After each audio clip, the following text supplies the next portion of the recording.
শোনা গেলে একটু কমেন্টে জানাবে। এই মুহূর্তে মঞ্চের তরফ থেকে হঠাৎই আমাদের লাইভে আসা। আজ বহু প্রতীক্ষিত আপাতকালীন নিয়োগে দীর্ঘ 10 বছর 7 মাস অতিক্রান্ত 5টি সিঙ্গেল বেঞ্চ 6টি ডিভিশন বেঞ্চ আজ বদল পরবর্তী দীর্ঘ শুনানি পরবর্তী গত 18 জুলাই মামলাটি রিজার্ভ কোর্ট জাজমেন্ট হয়েছিল। আজ তার চূড়ান্ত রায়দান হয়েছে। সেই রায়দান পুঙ্খানুপুঙ্খ বিষয় আমরা মঞ্চে আইনজীবীর সঙ্গে আলোচনা করেছি। হাইকোর্টের বিভিন্ন স্তরের যেখানে আলোচনা করা হয়েছে সেই বিষয় তথ্য সংগ্রহ, কোর্ট অর্ডার কপি, প্রত্যেকটি বিষয় মঞ্চের তরফ থেকে অবগত করা, উপলব্ধি করার, বিবেচনা করার জায়গা, যে আলোচনা করার জায়গা, যে বিষয়গুলো রয়েছে পয়েন্টগুলো সেগুলোকে বোঝার পরবর্তীতেই আমরা স্কুল কমিশনে এসেছিলাম। মাননীয় চেয়ারম্যান মহাশয়ের সাথে বৈঠকে আলোচনা হলো। আজকে রায়ে মূল যে বিষয়টি রয়েছে আপাতকালীন নিয়োগে ইন্টারভিউ সম্পন্ন 14,052 জন প্রার্থী তাদের যোগ্যতা মেনে রেকমেন্ডেশন এবং অ্যাপয়েন্টমেন্ট প্রদান, তার একটা সময়সীমা 4 সপ্তাহ করে চূড়ান্ত নির্দেশে বলা হয়েছে। সেই পরিস্থিতি বা সেই প্রেক্ষাপটে আমরা সকলেই চিন্তিত রয়েছি যে মেধা তালিকা একবার প্রকাশ হয়েছে, সেখানে ওইমার যাচাই পর্বে 633 জন প্রার্থী 559 এবং 74 জন তারা মেধা তালিকা বহির্ভূত ছিল। যারা বহির্ভূত ছিল 559 এবং 74 তাদেরকে অন্তর্ভুক্ত করে আবারও নতুন করে যেটা প্রভিশনাল প্যানেল ছিল সেটাকে ফাইনাল প্যানেল প্রকাশ করতে বলা হয়েছে। সেটা তো ঠিক আছে, পাশাপাশি কাউন্সিলিং জয়নিং অর্থাৎ রেকমেন্ডেশন অ্যাপয়েন্টমেন্ট, তো সেই জায়গায় যাদের কাউন্সিলিং সম্পন্ন হয়ে গেছে 8,945 অর্থাৎ মেধা তালিকা প্রকাশ হয়েছে 13,333, তার মধ্যে 8,945 জন প্রার্থী গত নভেম্বর মাসে যাদের কাউন্সিলিং সম্পন্ন হয়ে গেছে তারা একটু আমরা চিন্তায় পড়ে গেছি, তালিকা আমাদেরকে আবার কাউন্সিলিং করতে হবে, সে একটা বিষয় আমরা চিন্তায় রয়েছি। আবার একটি বিষয় আদালতের নির্দেশে বলা রয়েছে ইন্টারভিউ সম্পন্ন সকল প্রার্থীর অর্থাৎ 14,052 যে মেধা তালিকা প্রকাশ হয়েছিল যারা অন্তর্ভুক্ত ছিল, হ্যাঁ যারা ছিল অন্তর্ভুক্ত ছিল 13,333 এবং যারা বহির্ভূত ছিল সেই 633 অন্তর্ভুক্ত করতে বলা হয়েছে।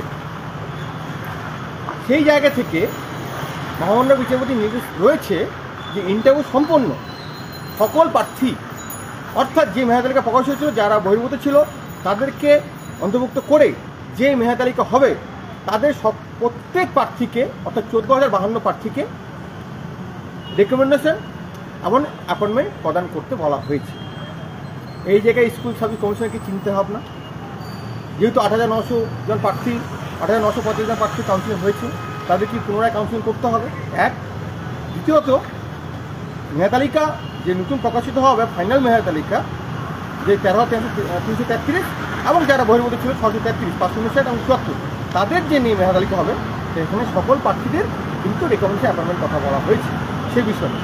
সেই বিষয়ে সার্বিক আলোচনা হয়েছে। অবশ্যই সেটা আমরা আপনাদের কাছে উপস্থাপন করব, মঞ্চে যে ভেরিফাই গ্রুপ আছে সেখানে অবশ্যই জানাবো। সেই বিষয়গুলো বেশ কিছু ভার্ডিক, বেশ কিছু ল পয়েন্ট, ফ্যাকচুয়াল, বেশ কিছু কনসেপ্ট, বেশ কিছু টেকনিক্যাল জায়গা সেটা আলোচনা হয়েছে। সেটা যথারীতি সময় মঞ্চের তরফ থেকে আমরা আপনাদের জানিয়ে দেবো। এটুকু নিশ্চিত থাকুন মঞ্চের তরফ থেকে মঞ্চের আইনজীবী আদালত চত্বরে যে যে জায়গা আলোচনা করার স্কুল সার্ভিস কমিশন গত শনিবার আমরা মাননীয় শিক্ষামন্ত্রীর সাথে দেখা করেছিলাম, আবারও শিক্ষামন্ত্রীর কাছে আমরা দরবারে যাব, বিষয়টি উপস্থাপন করব, মাননীয় মুখ্যমন্ত্রীর কাছে বার্তা প্রেরণ, তার সঙ্গে সাক্ষাৎকার, তার সঙ্গে আলোচনার সার্বিক চেষ্টা করা হবে। অবিলম্বে যেন মেধা তালিকা অন্তর্ভুক্ত যারা হয়েছিল কোর্ট যাদেরকে আবার অন্তর্ভুক্ত করতে বলেছে, যে তালিকা আসবে সেখানে সকল প্রার্থীর যোগ্যতা মেধা মেনে পুজোর আগে যেন তাদের সকল প্রার্থীকে রেকমেন্ডেশন অ্যাপয়েন্টমেন্ট দেওয়ার ব্যবস্থা স্কুল সার্ভিস কমিশন করতে হবে। মহামান্য আদালত চূড়ান্ত রায়ে সেই নির্দেশ দেওয়া হয়েছে যে অর্থাৎ 14,052 প্রার্থীর সকলকে যোগ্যতা মেধা মেনে রেকমেন্ডেশন অ্যাপয়েন্টমেন্ট দিতে হবে। সেই সার্বিক চেষ্টা মঞ্চভাবে করা হচ্ছে। আগামীতে আমরা আইনি লড়াই রয়েছি। আমরা আমাদের ধর্ণামঞ্চ শহীদ মিনারের মাতৃভূমি হাজার মুক্তি পাওয়া হচ্ছে 623তম দিন আজ অতিক্রান্ত, সেখানে রয়েছি। সেটা ধারাবাহিক বজায় রাখা হবে। পাশাপাশি পরিস্থিতি সময় উপযোগী কর্মসূচি গ্রহণ করা হবে। রাজপথে আমরা অবশ্যই বিভিন্ন কর্মসূচি পালন করব, ডাক দিব। সেখানে সকল প্রার্থীদের আমরা আহ্বান জানাবো।